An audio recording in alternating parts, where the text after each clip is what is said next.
Welcome to the Edge of Greatness podcast.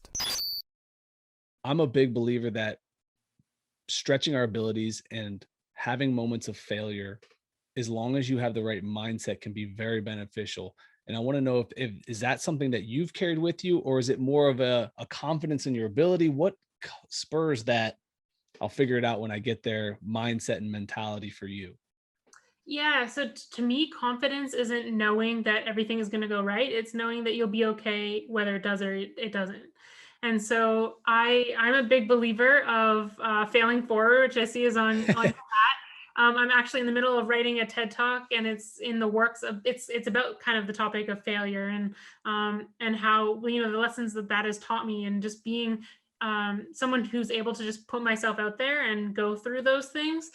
And I think that it's just important if you look at failure, I like to put failure in quotations because I don't believe that failure is true failure if you're looking at it with the right mindset, like you said. Like, I believe that if, for example, I didn't make the Olympics, but I don't look at that as a failure. Everything I'm doing now is just another step. Like, for some people, maybe the Olympics is like that ultimate step, but I believe what I'm doing now and the things I've learned about myself through the low periods and the things that I went through after that is just serving me so much more for this next stage of life. And so everything is building off those things. Whether I had, there's tons of businesses that I started as a teen that didn't pan out, or my business has pivoted in different ways, but I never looked at any of those things as failures. They're just learning lessons. And if my end goal is not necessarily, make $1 billion or get on the Olympic podium, what I've learned is, like, my end goal is to be the best version of me I can become.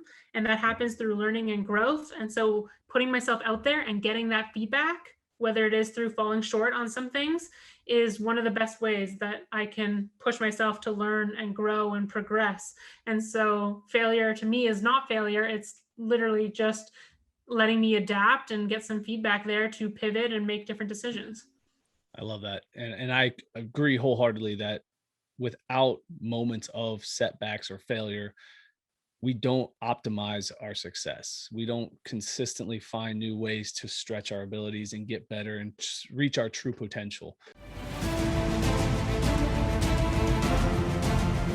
Thank you for joining us today on the Edge of Greatness podcast. We hope you enjoyed today's episode and join us again next time as we continue to dig deeper into the key components of greatness. The path to greatness is never linear, so remember to keep pursuing greatness no matter what.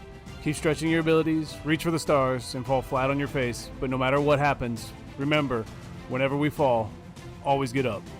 Until next time, I'm Charles Schultz, and this was the Edge of Greatness podcast. Thank you for listening to today's episode. Please take a moment now to subscribe, rate, and review our show. We are all on the edge of greatness.